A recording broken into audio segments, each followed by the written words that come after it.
Sumainyo ang Panginoon. Ang mabuting balita ng Panginoon ayon kay San Lucas.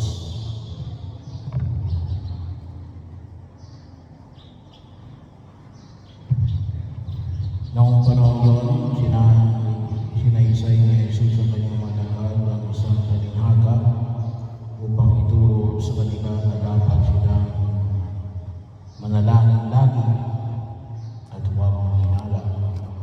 Sa isang lungsod, wika niya, may isang hukom na hindi natatakot sa Diyos at walang taong iginagalang.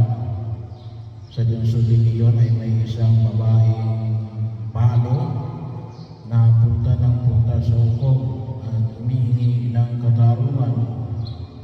Tinanggihan siya ng hukom sa loob ng ilang panahon.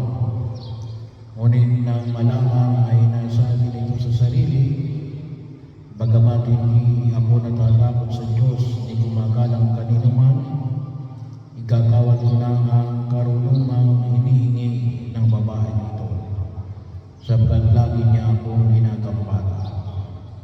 Baka pa ako mainis sa kaparirito niya.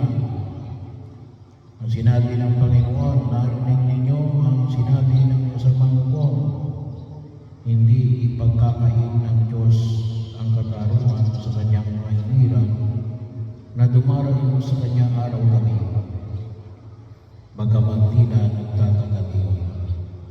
Sinasabi ko sa inyo, agad niya ikagawad sa kanila ang katarungan.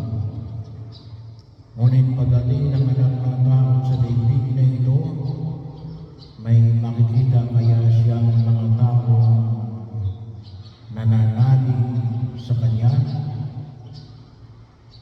Ang mabuting balita ng